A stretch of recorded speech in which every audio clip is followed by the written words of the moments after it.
झूठ बोलना और झूठ को पकड़ना दोनों ही काफी कॉम्प्लेक्स चीज होती है।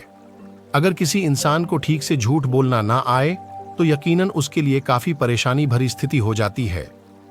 नहीं, मुझे गलत मत समझिए। मैं तो ये कहना चाहती हूं कि अगर किसी इंसान को झूठ बोलना ना आए और उसे फिर भी झूठ बोलना पड़े तो उसे पकड़ना बहुत ही आसान हो जाता है। शास्त्र और लेखक हमें सिखाते हैं कि पति पत्नी के रिश्ते में झूठ और चीटिंग की कोई जगह नहीं होती है, लेकिन गूगल पर परोसा गया इंटरनेट का साहित्य हमें बताता है कि कई बार पति पत्नी के रिश्ते में झूठ की बहुत जरूरत पड़ जाती है।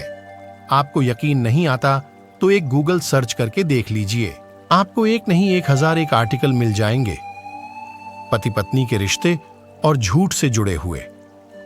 अब सवाल ये उठता है कि क्या वाकई इस रिश्ते में झूठ बोलना बहुत जरूरी है? कैसे पकड़ा जा सकता है पार्टनर का झूठ? आंखें चुराने की आदत अगर कोई झूठ बोल रहा है तो बहुत मुमकिन है कि सामने वाला बंदा आंखें चुरा रहा होगा। कई बार लोग इस तरह की चीजें ज्यादा करते हैं और साइंस कहती है कि ऐसे में पार्टनर बार बार झूठ बोलने की स्थिति पैदा कर सकता है। ये किसी का झूठ पकड़ने का सबसे आसान तरीका हो सकता है। कई बार लोग झूठ बोलते समय ऐसी हरकतें करते हैं जहां उनकी बातें और उनकी हरकतें मैच नहीं करती हैं। उदाहरण के तौर पर किसी गंभीर विषय में भी कैजुअल बॉडी लैंग्वेज रखना, रोजाना जिस तरह का व्यवहार किया जाता है उसे पूरी तरह से बदल देना। जहां तक पार्टनर का सवाल है तो जरूरी काम टालना आलस हो सकता है, लेकिन अगर कोई बहुत जरूरी बात को टाल रहा है तो इसके दो मतलब हो सकते हैं। पहला तो ये कि वो उस बात में इंटरेस्टेड नहीं है और दूसरा ये कि वो उस बात से जुड़ा कोई झूठ बोल रहा है। कई बार किसी एक सवाल का सीधा सा जवाब होते हुए भी पार्टनर उसके बारे में सीधी बात नहीं करता और बहुत ही उल्टा या फिर अजीब जवाब देकर बात को घुमाने की कोशिश कर रहा है, यानी आपके सवाल को अवॉइड करने की कोशिश करता है और ऐसे में झूठ पकड़ना काफी आसान हो सकता है।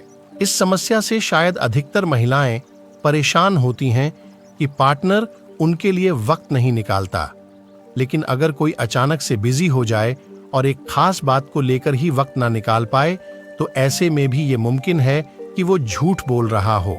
आपके किसी सवाल पर अगर आपका पार्टनर डिफेंसिव हो जाता है और उल्टे सवाल करना शुरू कर देता है, जैसे क्या तुम्हें मुझ पर शक है, क्या तुम भरोसा नहीं करती आदि, तो साइंस के हिसाब से ये झूठ बोलने का एक लक्षण है।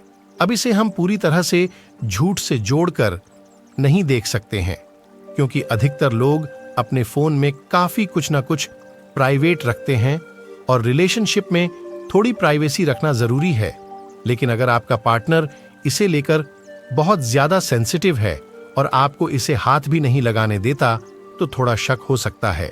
कई बार पार्टनर किसी एक घटना को लेकर बार बार अलग कहानी बनाता है और ऐसे में ये समझा जा सकता है कि वो उस घटना को लेकर झूठ बोल रहा है।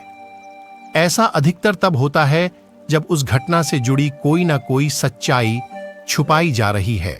जरूरी नहीं कि कोई पार्टनर सिर्फ गलत अंदाजे से ही झूठ बोल रहा हो और इसलिए हर रिश्ते में आपको थोड़ा भरोसा जरूर करना चाहिए। आप ये भी जान लीजिए कि इन साइंस का मतलब ये नहीं कि पार्टनर का झूठ बोलना कंफर्म है, बल्कि ये साइंस के हिसाब से झूठ बोलने के कॉमन लक्षण हैं। आपके मामले में ये पूरी तरह से गलत भी हो सकते हैं।